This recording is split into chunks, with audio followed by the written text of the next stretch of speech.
¿Qué pasa, gente del Estu? Bienvenidos a un nuevo capítulo de la radio de Noticiero Garibaldi. Hoy con una radio un poco diferente a lo que estamos acostumbrados. Hemos hecho previas, hemos hecho post, hemos hecho análisis de fichajes, hemos hecho análisis de la temporada pasada, pero con esta semana algo diferente, con solo un partido, el masculino del domingo, dije, bueno, les voy a dejar una cajita de comentarios, una cajita de preguntas en Instagram y que me hagan unas cuantas. Y oye, pues así charlamos y tenemos una interacción diferente. Me parecía algo guay. Y la verdad es que, oye, hay unas cuantas preguntas, menos de las que me podía haber esperado. Yo pensaba que iba a haber más preguntas, pero suficientes como para charlar un rato, que es lo que interesa. Y bueno, antes de empezar, que no se me olvide, como siempre, os invito a que os suscribáis, que dejéis un like, un comentario, que se agradece. De verdad, mola un huevo cuando se ve un poco reflejado que os gusta el contenido.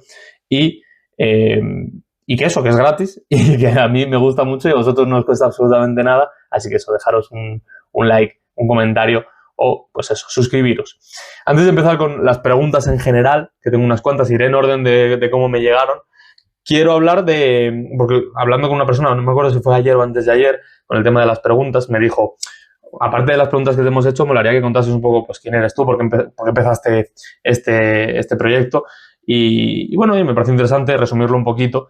Y básicamente yo soy un chaval de aquí de Madrid, nacido en Madrid, criado en Madrid. Yo fui al Ramiro de Maeztu, jugué en la cantera del Estudiantes, tuve la suerte de compartir equipo con algún jugador que está ahora, pues, incluso en ACB. No sé si alguno sabrá o quiere intentar en los comentarios adivinar quién fue ese jugador. La verdad es que un tío 10 de 10. Y pues bueno, siempre me gustó el Estudiantes desde que entré en cantera. Y bueno, pues yo estuve en la demencia muchos años también cuando estaba en Madrid. Yo me fui a estudiar fuera del extranjero, estudié periodismo. Y cuando volví a Madrid, yo decidí que quería tomarme un año, entre comillas, sabático para decidir bien el máster que quería hacer, que es lo que estoy haciendo actualmente, y bueno, intentar trabajar, aunque eso se complicó un poco. Y entre que yo llevaba ya mucho tiempo con ganas de hacer un proyecto de este estilo, porque siempre me había gustado, y no veía que en Instagram hubiese mucho, bueno, no había ninguna cuenta que llevase el día a día del estudiante, o al menos que yo me hubiese cruzado con esa cuenta. Entonces dije, joder, llevo muchos años ya queriendo hacerlo, voy a hacerlo, tengo tiempo ahora mismo, necesitaba yo también una rutina y pues salió así un poco el proyecto.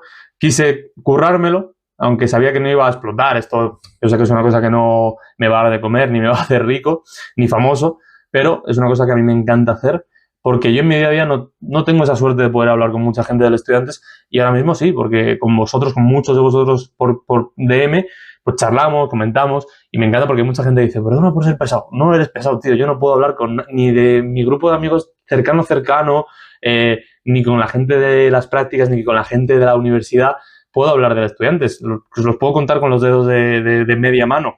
Entonces me gusta mucho charlar con vosotros sobre ese tema. Y esto es una cosa que yo espero que, si es posible, siga en el tiempo. Iré mejorándolo, ya tengo ideas para la temporada que viene. Os puedo decir que las radios del año que viene, la idea es que sean ya con cámara. Es algo que en el primer momento no pensé. Bueno, lo pensé, pero dije, no sé si tengo la calidad suficiente para hacerlas. Y a mí no me gusta hacer las cosas pues a medias o a peor calidad, y también quería empezar un poco a hacer la radio, y me parecía mucho más sencillo esto, que es muy personal, me parece muy personal hablar sin que me veáis, pero oye, pues sí que me apetece darle una vuelta a eso de hacer las previas y los posts con cámaras. Y oye, en un futuro, pues quién sabe si seguiremos avanzando, que esa es la idea. Y ya estoy toquiteando cosas para ver si la temporada que viene, incluso este verano, se pueden hacer cosas con cámara. Pero bueno, eso es básicamente quién soy yo y por qué empecé este proyecto. Y vamos un poquito ya a las preguntas, que hay algunas muy interesantes. Lo he dicho, voy a ir en orden de lista, como me llegaron, y no voy a coger ni bloques ni nada. Pero bueno, la primera pregunta, me preguntan, Diego Lafont, predicción final de temporada, masculino y femenino, MVP, jugador mejorado, decepción. La voy a meter. Os voy a hacer un resumen muy lento. O sea, perdón, muy rápido, al contrario. ¿Por qué? Porque, como ya sabéis, cuando acabe la temporada, la del masculino, que acaba más tarde, ahí es cuando haremos los premios de temporada, y ahí, pues como el año pasado, se darán los premios Garibaldi a la temporada, y yo pues os contaré en una radio pues los que han sido mis premios. Pero os voy a dar voy a hablar un poquito, porque MVP me parece que este año, tanto en el masculino como en el femenino, está mucho más expandido que el año pasado. El año pasado creo que estaba claro que era Granger y Juana. Yo creo que este año puede haber varias opciones, aunque yo creo que el femenino sí que está claro que es Frieda y en el masculino pues puede que esté más claro que sea Granger, pero creo que hay muchos jugadores que han hecho números y buenos partidos para pelear eso. Luego sí que es verdad que un jugador más mejorado es más fácil porque hay menos. Decepción. Es que, por ejemplo, la temporada del femenino, decepción, ¿qué vamos a hablar? ¿De los que llegaron y no jugaron o de las que han jugado toda la temporada y han sido de decepción? Porque a mí me parece muy, muy difícil dar una decepción a la temporada en el femenino y pues cosas así, pero bueno, eso lo veremos eso a final de temporada, como hicimos ya el año pasado, dando los premios y ahí ya pues haremos muchos premios y yo os daré mi opinión de cada uno cuando pueda ya mirar bien tranquilamente y con un poquito de distancia a la temporada, que siempre ayuda. Luismi me pregunta, ¿cantera o NCAA? ¿Merece la pena subir a chavales y chavalas al primer equipo o que nos los traigan curtidos? Yo siempre soy muy, muy, muy defensor de la cantera. Y lo digo porque está muy guay traer a jóvenes curtidos que te puedan dar nivel. Por ejemplo, Joaco el año pasado es un chaval joven que viene cedido, es verdad, pero yo soy muy, muy, muy partidario de la cantera porque demuestra mucho Hugo o Adam Sola o Giovanetti toda la pasión y lo que significa el escudo. Y eso es algo que es muy complicado traer de fuera. Muy complicado que un jugador sienta el club como lo siente un canterano que lleva varios años en formación. Entonces eso es muy complicado. Yo siempre voy a decir que cantera delante de cualquier cosa. Luego, sí que es verdad que el Estudiantes es otra cosa diferente, porque el Estudiantes está demostrando estos últimos años, ya bastantes años, que tienes que ser muy, muy, muy bueno para que tengas un hueco en el primer equipo.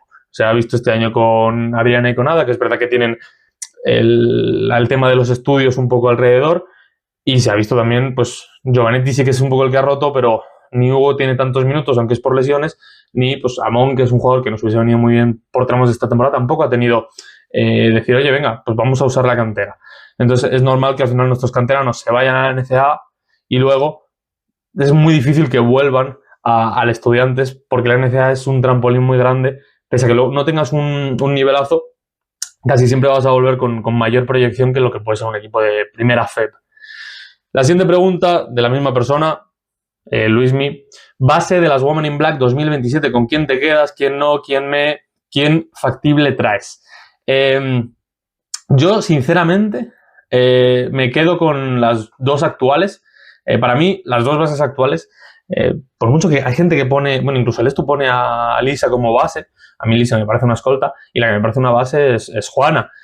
Digan lo que digan, sé que Juana prefiere de 2 y mucha gente la pone de 2, mi Juana me parece una 1 y Isa Latorre me parece la otra base suplente. Luego está Stanachev, que no ha tenido muchos minutos y que puede jugar también incluso de 2, aunque sí que es verdad que es obviamente una 1. Para mí, yo, si pudiese quedarme con Juana y con Isa, lo haría sin pensarlo. Yo no me quedaría con Stanachev, creo que ha demostrado que es una jugadora que sí que ahora, en los últimos partidos, tiene cierta anotación, pero ni en organización de juego ni en defensa me ha dado ese suelo competitivo que yo tengo que pedirle a una jugadora del Estudiantes. Y pues absolutamente nadie, porque esas son las tres jugadoras que hay, y hay dos que para mí han hecho una buena temporada, aunque creo que Juana un pasito por debajo del anterior, y Stanachev no ha dado el nivel general que se espera de una jugadora de Estudiantes. ¿Quién me gustaría traerme? Ya lo dije, a mí hay una jugadora que me gusta mucho como es Aneola Eta, pero ahora mismo no sabría deciros quién me traería, pero lo dicho, seguramente haga algún vídeo sobre jugadoras que me gustaría ver en el Estudiantes, quién me traería, quién no. He dejado, pues bueno, pildoritas a veces, pero bueno, por decir un nombre, Aneola Eta es una jugadora que me gustaría mucho traer al Estudiantes. Sé que es muy complicado, pero me gustaría. Luismi también pregunta, ambiente del Palacio, ¿qué hacemos? ¿Qué te parece un poco ese tema? Y también me acuerdo que me preguntó tema de la cultura del Estudiantes dentro del Ramiro. Yo tuve la suerte de ir al Ramiro y yo ya en mi época de Ramiro se estaba viendo un declive de esa conexión Estudiantes y Ramiro. Me parece que es clave. O sea, al final la demencia, la cantera, entre comillas, de la demencia, siempre ha sido, y para mí siempre será, o tendría que ser, el Ramiro, porque es la forma natural de cómo ha sido siempre. Pero yo creo que sí que había una desconexión. Creo que hay dos razones clave por las que esto ha pasado. Una es, obviamente, porque el club ha bajado a una división inferior y a la gente le interesa menos. Obviamente, si a ti te viene el Estudiantes y al Ramiro, que es lo que hace y lo que sigue haciendo, viene con unas entradas de Estudiantes Madrid, Estudiantes Barça, Estudiantes Baskonia, Estudiantes Zaragoza, mola mucho, son partidos que están guapos, es un partido de primera división de baloncesto que siempre está guapo. Claro, ahora te vienen con pues un partido de segunda división contra equipos mucho menos conocidos y la cultura que había de baloncesto en el Ramiro ya no lo es tanto. Entonces, pues esa es la primera razón, ¿no? Un poco el descenso. Y la segunda es, creo que la cultura de baloncesto dentro del Ramiro, no sé cómo estará ahora, porque obviamente no estoy. Yo en mi época se jugaba mucho al baloncesto todavía en el internado, en las canchas fuera, y se sigue jugando seguramente porque la cultura sigue estando ahí, pero seguramente se haya perdido y se haya rebajado un poco. Y al final, como que entre que el estuvaje, que el Ramiro tampoco es lo que era, pero es una cosa mucho más internacional, no se siente tanto la pertenencia que se sentía al Estudiantes, que incluso yo cuando estaba no había una pertenencia del Ramiro al Estudiantes. Entonces al final, bueno, pues hay mucha gente que llega, claro, si llegas desde pequeño, vives al Ramiro con el Estudiantes y pueden ir bastante de la mano, pero claro, hay mucha gente que entra para la ESO, para bachillerato y ahí se pierde mucho y al final, bueno, no sé, creo que la cantera de la demencia y del aficionado medio del Estudiantes ha pasado de ser el Ramiro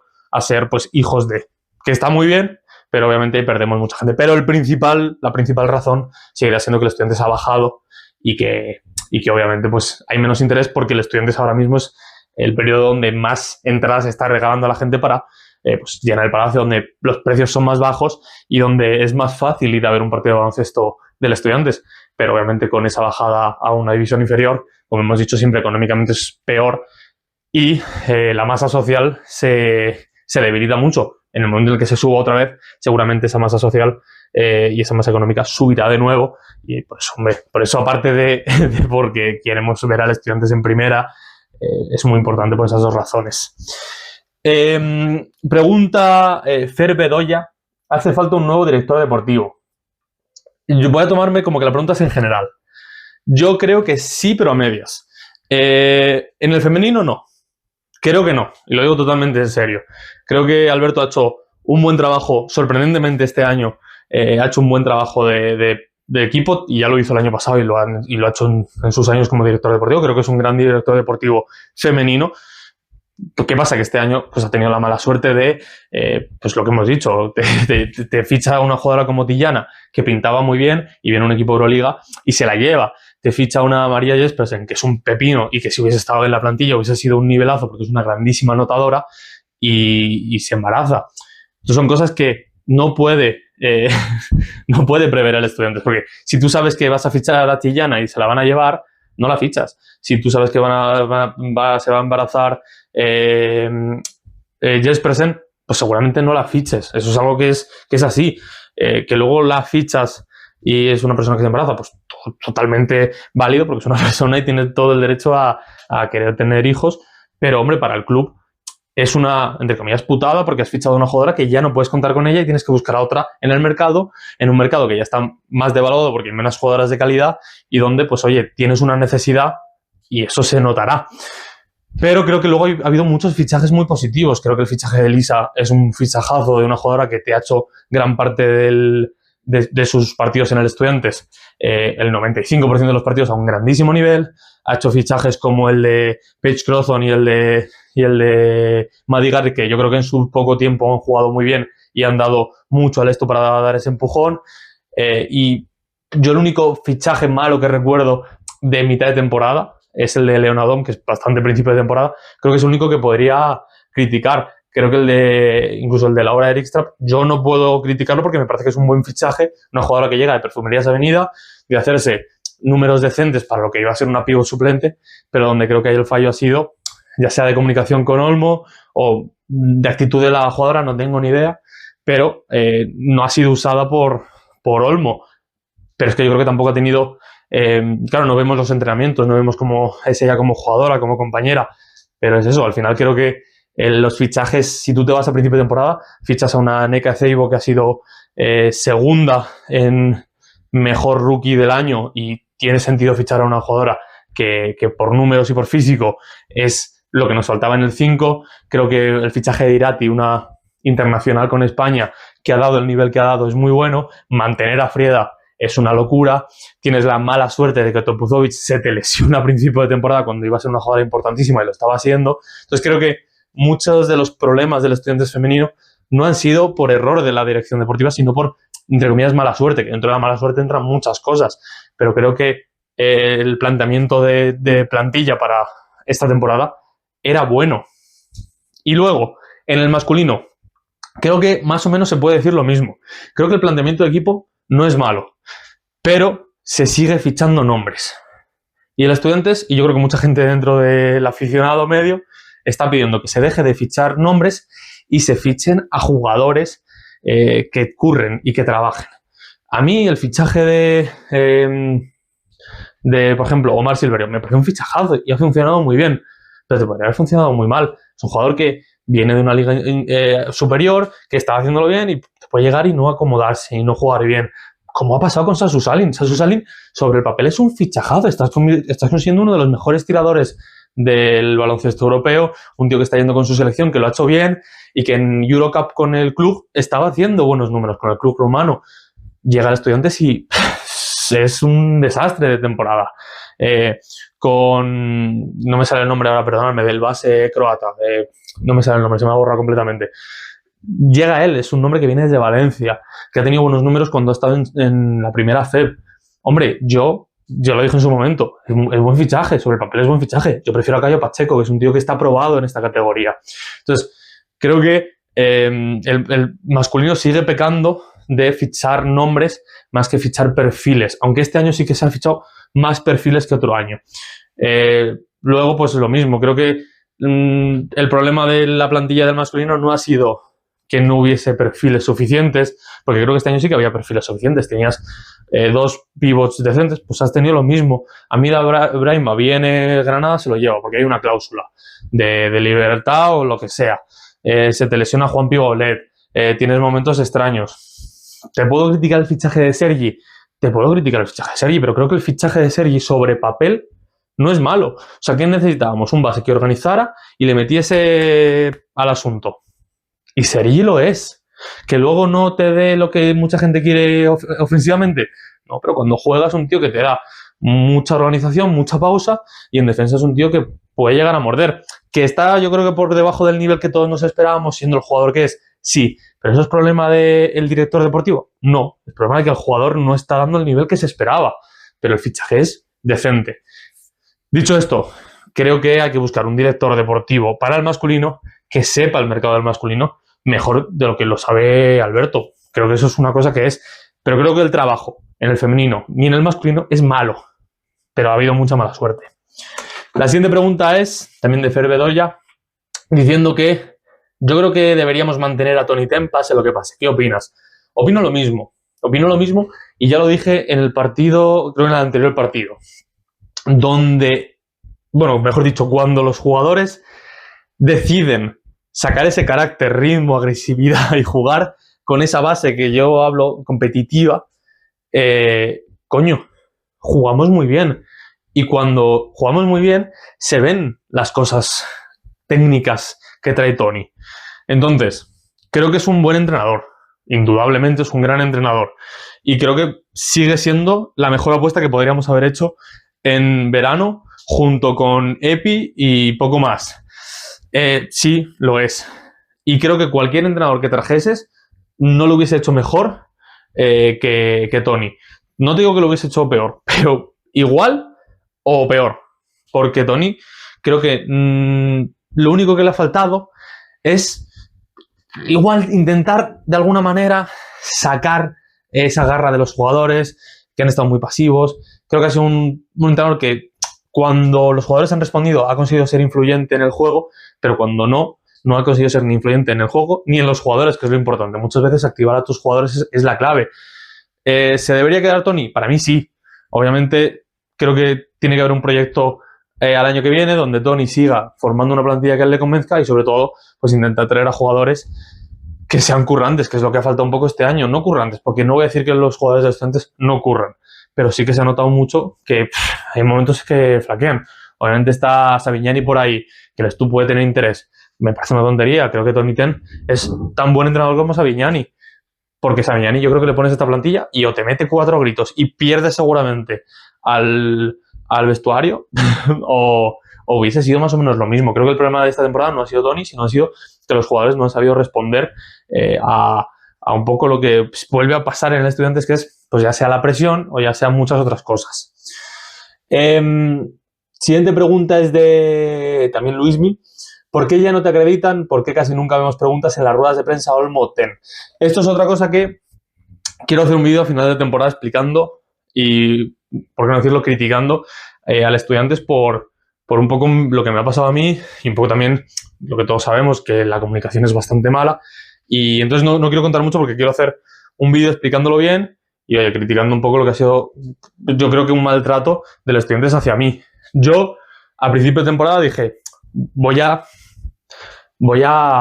pedir acreditación, ¿no? Ha habido cosas anteriores, pero bueno, lo explicaré en el vídeo. Voy a pedir acreditación para el Estudiantes porque a mí me apetece y puedo hacer preguntas y, oye, puedo traer mejor contenido para la gente y, oye, muy bien.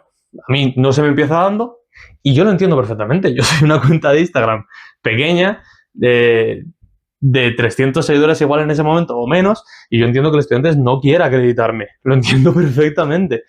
Pero lo que yo no entiendo es, en el momento en el que empiezas a acreditarme, yo me comporto, no voy a las ruedas de prensa haciendo preguntas súper complicadas que podría haber hecho y llega un punto en el que ya no se me acredita más. Y a mí no se me da ninguna explicación, que tampoco es que la esté pidiendo, pero no lo entiendo. Entonces yo no os puedo dar una respuesta ahora.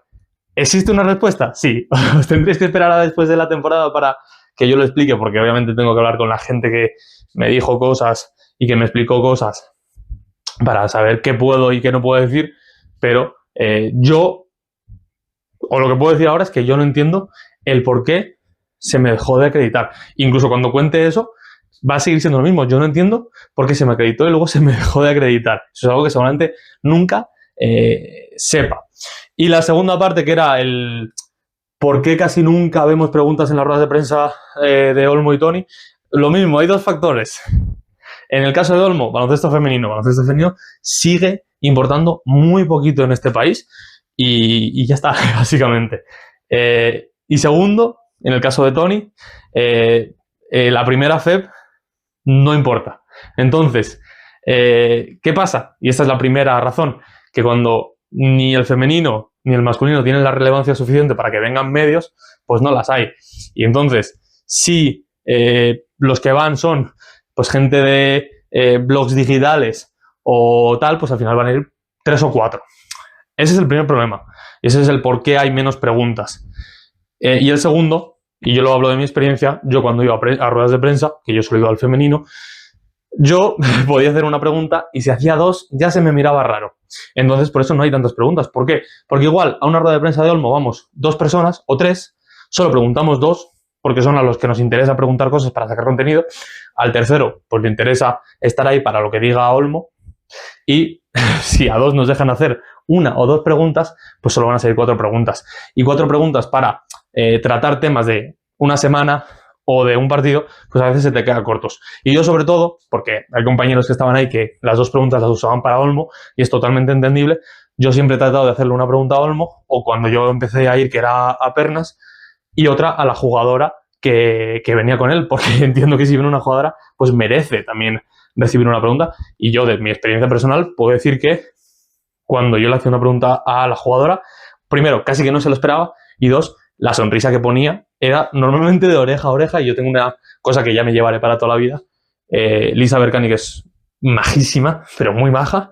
Me acuerdo que estábamos en una rueda de prensa y yo le hice Olmo contó su película del partido, que es la pregunta que siempre se hace al principio. Otro compañero le hizo la pregunta a Olmo, le hice yo la pregunta a Olmo, otra persona le hizo la pregunta a Olmo y yo le pregunté a Lisa.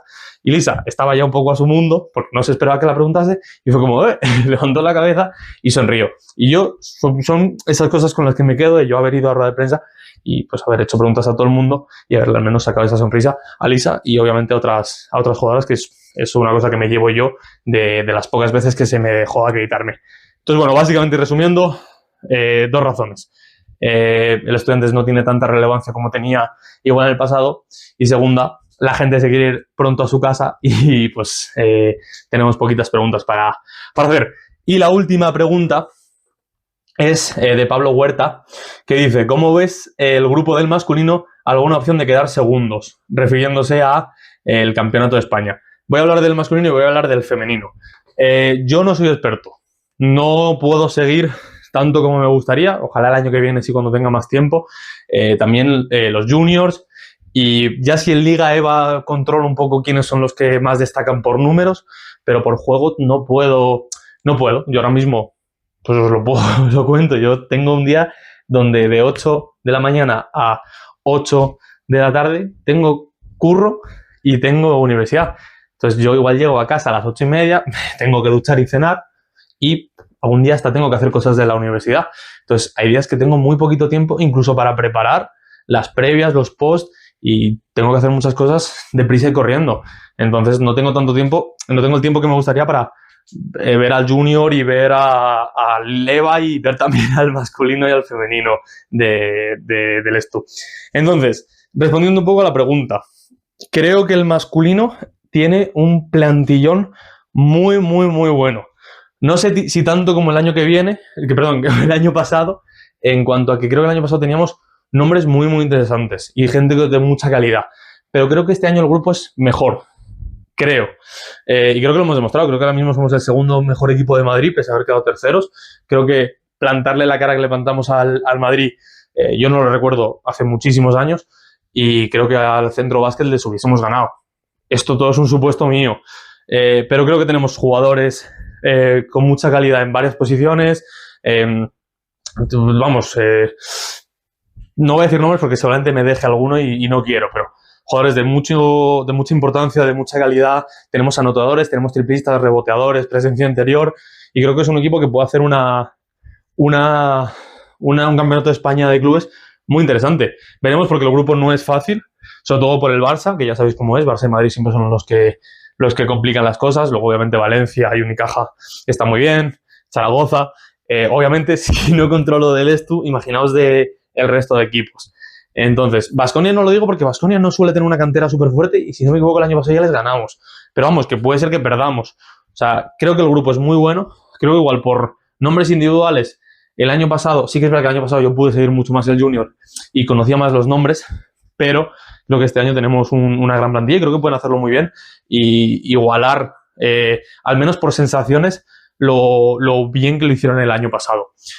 Y en cuanto al femenino, creo que el femenino está para absolutamente todo. O sea, no sé qué pasará ahora con Adriana, con el tema de irse a la universidad. Yo entiendo que, obviamente, el Campeonato de España lo compite, y creo que por plantilla es mejor que la del año pasado. Demostrado está con la paliza que le metimos a Torrelodones en la final de Madrid, y el año pasado nos ganaron. Y creo que el año pasado sí que el femenino fue un poco, entre comillas, de excepción en la Copa de España. Al final, un Estudiantes que estábamos acostumbrados a llegar siempre hasta final. El año pasado cayó un poco antes.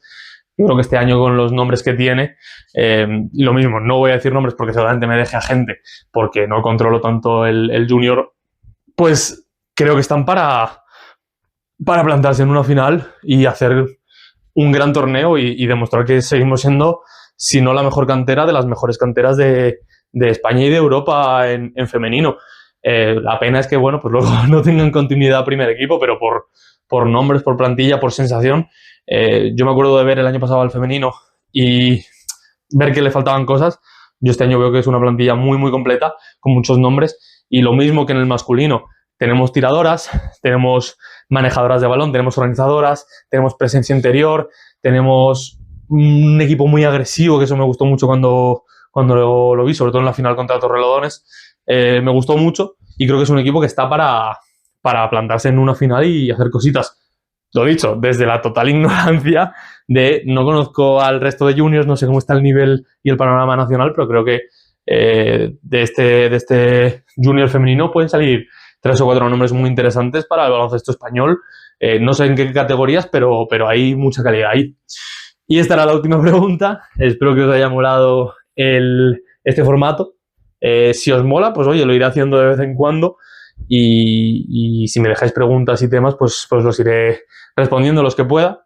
Ya sabéis de antemano que habrá 2 vídeos este este verano sobre, pues obviamente, los premios y sobre un poco esa crítica al estudiantes como comunicación. Pero, bueno, si os ha gustado, dejar un like, comentar, suscribiros y nos vemos mañana con la radio prepartido de ese partidazo muy interesante, muy interesante. Creo que es una prueba de fuego del Estudiantes contra el Oviedo. Así que nada, chao.